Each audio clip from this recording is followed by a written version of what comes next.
안녕하세요. 오늘은 아버지의 나라가 임하옵시며 하는 말씀으로 나누겠습니다. 아버지의 나라가 임하옵소서. 주기도문에서 두 번째 나오는 기도죠. 이 나에게 나라라고 하는 건 무엇일까? 나와 나라에 관해서 함께 나눠보고자 합니다. 우리는 나라가 없이는 살 수가 없죠. 나라가 없으면 내가 서 있을 땅도 없고, 그래서 나라라고 하는 건 사실은 내 존재 터가 되는 거죠. 내 생명의 터가 되는 거죠. 그런 내가 살아갈 터가 없으면, 나라가 없으면, 그러니까 그 생명의 터인데 없으면 어떻게 살까요? 육신의 터가 있어야 몸이 움직일 수가 있고, 마음의 터가 있어야 그 의지할 데가 있고, 정신의 터가 있어야 우리가 자유할 수 있죠. 이렇듯 내 모든 생명의 터가 되는 것이 나라인데, 이 나라가 없으면 나는 있을 수가 없죠. 그래서 곧 나는 나라다, 나라는 곧 나다, 이런 말이 할 수가 있습니다. 나는, 이걸 좀 더 풀어서 하면, 나는 나라 안에 있고 나라는 내 안에 있다, 이렇게 할 수 있죠. 즉 나와 나라라고 하는 것은 하나라는 것이죠. 나를 확대하면 나라가 되고 나라를 축소하면 내가 된다. 그래서 나와 나라는 하나다. 나 없이는 나라가 없고 나라 없이는 나도 없다. 그래서 다석은 나 없이 나라 못해, 그런 말씀을 하셨죠. 나 없이 나라 못해. 나라를 찾아야 나를 알게 된다는 뜻도 있고, 또 내가 나를 알아야 나라를 찾을 수도 있다는 그런 말씀이 되겠습니다.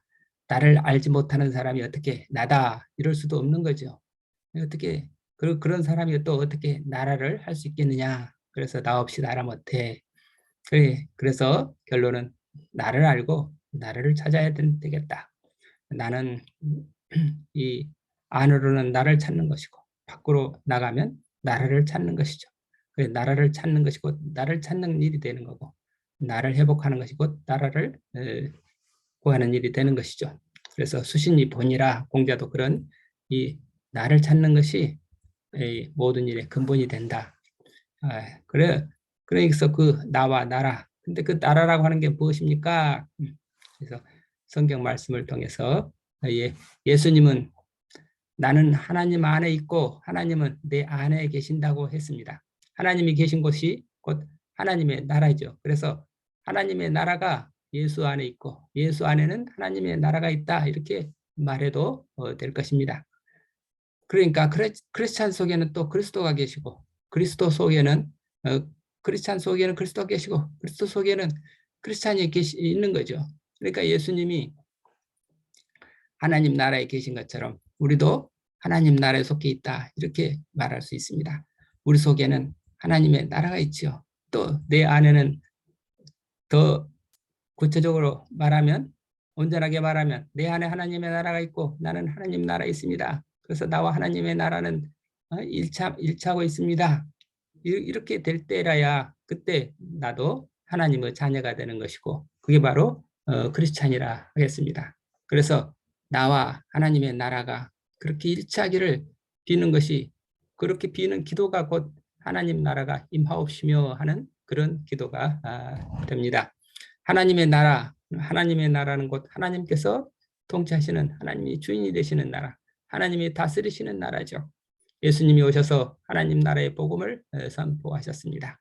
하나님께서 주권을, 하나님의 주권이 미치는 나라, 하나님께서 다스리는 나라, 그 나라로 여러분들을 초대합니다. 그런데 그 하나님의 나라는 지금 바로 여기 가까이 와 있다. 예수님께서 이미 하나님의 나라에 계시는 거죠. 그런데 그 2000년이 지난 지금도 하나님의 나라는 여전히 우리에게 가까워지고 있습니다. 하나님의 나라를 우리 사도 바울께서는 어떻게 말씀하셨나 그러면, 로마인서에서 성령 안에 있는 정의와 평화와 기쁨이라 하셨죠. 정의의 나라, 평화의 나라, 기쁨의 나라가 곧 하나님의 나라라는 것입니다.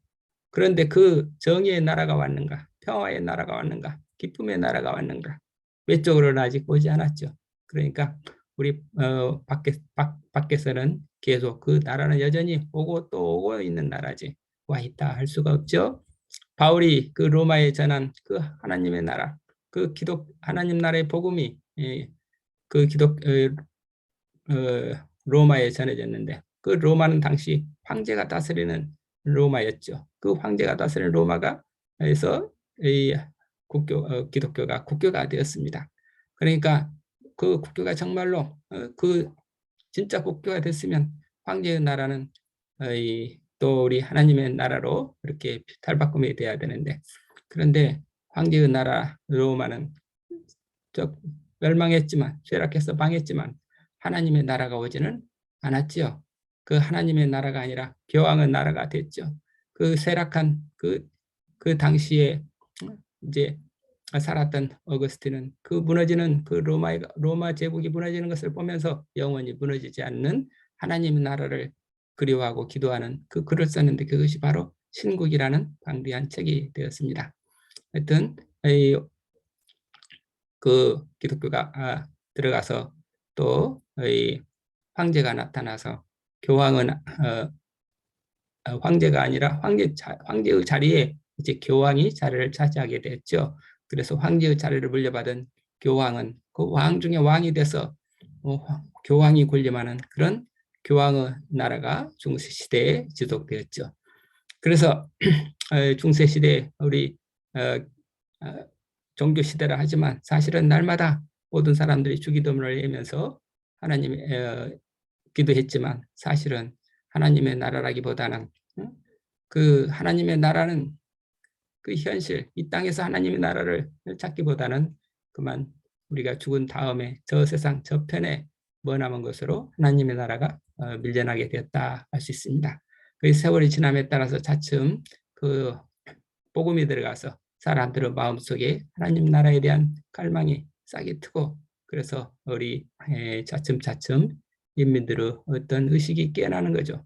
그렇기 때문에 또 군주들이 교황의 세력을 누르게 되고 군주들이 일어나서 다시 황제의 나라가 됐지만 그 황제들이 억압과 횡포를 하자 그것들을 깨어난 인민들이 거부하면서 새로운 인민혁명이 일어났죠. 그래서 프랑스에서 프랑스 혁명이 일어나가지고 인민국가가 나타났죠.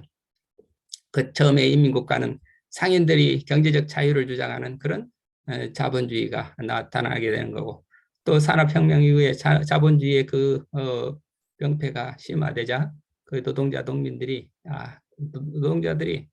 우리 경제적 평등과 인권을 주장하면서 또 공산주의로 나타났죠.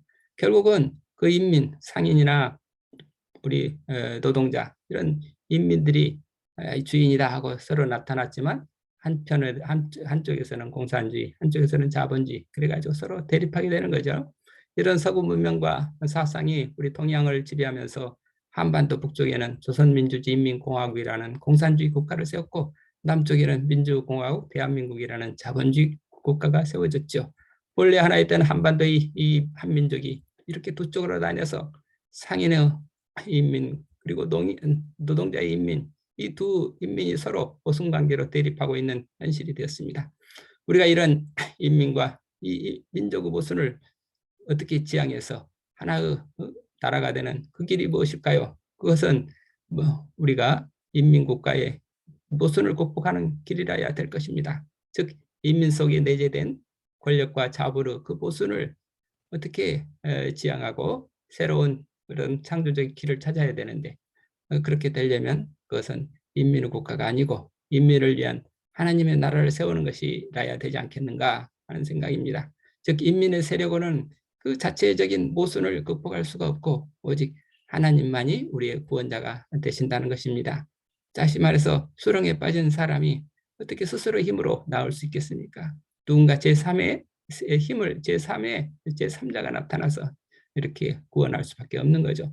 그러니까 인민이 다스리는 인민의 나라가 되면 일체의 자유도 없어지고 기쁨도 사라지고 정의의 평화도 우리가 찾아볼 수 없지요. 그 원인이 바로 인민 자체에 내재된 그 모순과 갈등 때문입니다. 그래서 인민의 구원은 오직 인간의 구원은 오직 하나님께로부터 오는 것이다. 이것을 우리가 깨달아야 될 것입니다. 즉 인민은 즉 일반 사람들 인간이 자기 모순에 빠졌을 때는 오직 하나님만이 우리를 구원하실 수 있다는 그런 믿음이죠. 그게 진실이죠. 하나님만이 인간과 인민의 희망이요 태양이라는 것입니다. 태양이 가까이 다가와서 봄이 돼야 산천의 꽃들은 피어나고 그리고 새들은 깨어나서 노래를 하고 나비들은 일어나서 춤을 추게 되는 것이죠. 하나님이 우리의 왕이요 하나님이 우리의 구세주가 될 때라야 우리 인민들이 서로 씨알로 깨어나서 평화의 꽃을 피우고 자유의 춤을 추게 될 것이 아닌가 합니다. 그렇게 하나님의 은혜로야 모든 인민이 씨알이 될 수 있다는 것, 그것이 바로 우리의 희망입니다. 씨알은 곧 하나님의 말씀을 받은 자들이고 성신을 받은 자들이고 그래서 하나님의 아들, 지존자의 아들로 깨어난 사람들이라는 것입니다. 그래서 예수님이 하나님의 나라가 가까이 와 있다. 그러니 회개하고 복음을 믿어라 하셨는데 우리의 희망은 이처럼 하나님 나라의 복음이라는 것이죠. 그 나라가 그리스도로 말미암아 바로 우리 곁에 다가와 있다는 것입니다. 그래서 우리는 회개하고 그 복음을 믿으면 됩니다. 회개는 새로운 눈을 뜨는 것이죠. 지금 갇혀 있는 편견과 기존의 삶의 방식에서 벗어나서 새로운 길을 찾는 그것이 바로 회개라는 것입니다. 즉 진리의 눈을 뜨는 것이 회개입니다. 그래서 가까이 와 있는 하나님의 나라, 오직 하나님만이 우리를 구원하신다는 것을 받아들이고 예수님이 전하신 그 하나님의 복음을 믿고 받는 것이죠. 이것이 또한 우리 분단된 우리 민족의 상처와 그 분단을 치유하고 또다시 하나가 되는 길이 아닌가 합니다. 하나님 나라의 복음만이 우리 민족에게 희망이 된다는 것을 강조하고 싶습니다. 그래서 한반도 남쪽이나 북쪽이나 지금 모두 인민의 나라를 지향하고 있습니다. 그런데 그 인민이 가진 그 탐욕과 권세욕의 두 모순이 극대화되는 방향으로 치닫고 있을 뿐이죠. 그러니까 그 어느 쪽도 정의와 평화와 기쁨의 나라가 될 수가 없습니다. 정의와 평화와 사랑과 기쁨이 넘치는 그 하나님의 나라가 되기 위해서는 자본주의 남쪽이 통일의 주인이 될 수도 없는 것이고 공산주의 북쪽이 통일의 주역이 될 수도 없는 노릇입니다. 마찬가지로 중국도 우리의 희망이 아니고 미국도 우리의 구세주가 될 수가 없습니다. 결국 우리 민족을 하나로 이끌어 주실 주님은 오직 하나님이라야 된다는 것을 거듭 강조하는 바입니다. 오직 하나님의 아들 그리스도가 우리를 다스리시는 주님이 될 때 그때라야 우리 민족은 진정으로 하나가 될 것입니다. 그럼 그 하나님의 나라가 임하게 하려면 우리는 어떻게 해야 됩니까? 그것은 인민 한 사람 한 사람이 하나님의 복음을 받아들이고 하나님의 이름을 빛나게 하는 씨알로 깨어나는 것이라 하겠습니다. 인민이 씨알로 깨어나는 것, 그렇게 인민이 씨알로 깨어나는 만큼 하나님의 나라가 이 땅에 임하는 것입니다. 인민들의 마음속에 복음의 빛이 들어가서 사랑의 기쁨이 피어나고 정의와 평화의 기운이 솟아날 때 이 땅에 하나님의 나라가 임하게 될 것입니다. 그 복음을 전한 사람이 크리스찬입니다. 2000년 전에 오셔서 복음을 전한 그 예수의 복음이 오늘 이 땅에서 새로운 복음이 될 때 예수님이 바로 이 시대 우리의 그리스도가 될 것입니다.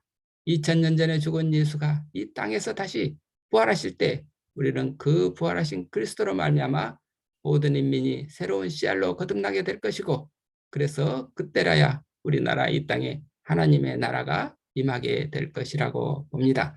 하나님의 나라는 하나님의 말씀으로 다스리는 나라입니다. 하나님의 말씀이 곧 진리입니다. 하나님의 말씀을 듣고 순종하는 사람이 하나님의 나라 백성입니다. 진리에 속한 사람들은 진리의 왕이신 그리스도를 모시고 사는 것입니다. 하나님 나라는 내 힘으로 사는 나라가 아니고 그리스도의 힘으로 사는 것입니다. 내가 사는 것이 아니라 그리스도께서 사시는 것이죠. 그리스도와 함께 십자가에 못 박혀 죽었나니 그런즉 이제는 내가 사는 것이 아니라 내 안에 그리스도께서 사는 것이다. 이런 고백이 바로 믿음입니다. 진리의 나라는 바로 땅에 속한 그 땅에 속한 나라가 아니라 하늘에 속한 나라요 빛에 속한 것입니다. 즉 내 진리의 나라라는 것입니다. 진리는 내 뜻대로 사는 것이 아니고 하늘에 계신 아버지의 뜻대로 사는 것입니다. 아버지의 뜻대로 아버지의 말씀대로 행하는 그런 사람들이 크리스찬이죠. 아버지의 말씀은 곧 진리입니다. 그 아버지의 말씀인 진리를 깨닫고 진리와 일치하는 그런 사람들은 곧 씨알이요. 그 씨알이 곧 하나님의 아들들입니다. 진리에 순종하는 하나님의 자녀들, 그 씨알들이 모인 것이 곧 하나님의 나라라 하겠습니다. 예수님은 나와 하나님은 하나다라고 하셨습니다. 그리고 이어 말씀하시기를 요한복음에 나와 하나님은 나와 하나다. 요한복음 10장 30절이죠. 38절 이 좀 더 플러스 하면 나는 하나님 안에 있고 하나님은 내 안에 계신다. 그리고 또 사람들이 이해를 못하니까 성경에 기록되기를 하나님께서 말씀을 받은 자들에게 신이라 하지 않았느냐 하나님이라 하지 않았느냐 그렇게 인용을 했습니다. 하나님의 말씀 곧 진리를 아는 사람들은 모두가 다 거룩한 영 하나님의 아들들이요 신이라는 것이죠.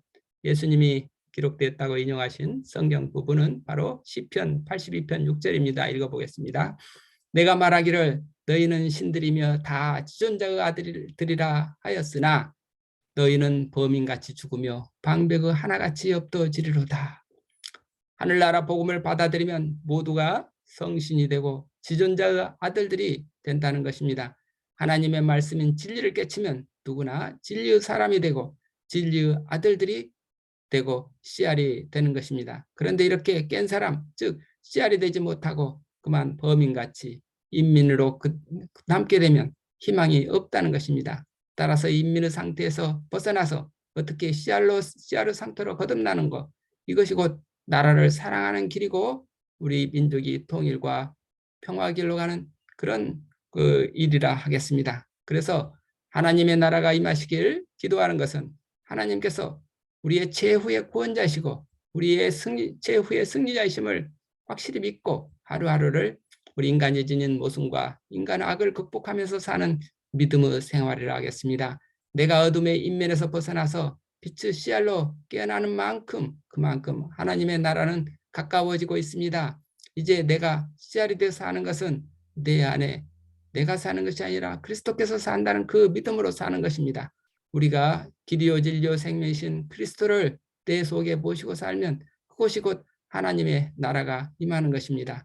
또 두세 사람이 이렇게 함께 모여 기도하면 생명과 진리와 길이 되신 주님께서 우리와 함께 하시겠다고 약속하셨습니다. 따라서 우리는 이런 기도를 통해서 하나님의 나라는 지금 임하고 있는 것입니다. 복음을 듣는 순간 이미 우리 속에 들어와 있는 하나님의 나라, 하나님의 빛으로 이루어지는 하나님의 나라를 자꾸 넓혀가는 것이 또한 우리의 기도입니다. 봄이 오면 보이지 않게 작은 싹으로 움트는 그 싹들이 어느 순간에 온 천지를 녹색의 평화의 물결로 뒤덮게 하듯이 우리들의 작은 기도들이 모여서 어느 순간 우리 민족에게 하나님의 은혜가 뒤덮게 될 것이라 믿습니다. 이 땅에 정의의 평화와 자유의 기쁨이 넘치는 하나님의 나라가 우리의 기도로 속히 임하옵시길 바라면서 함께 기도하시길 바랍니다. 감사합니다. 아멘.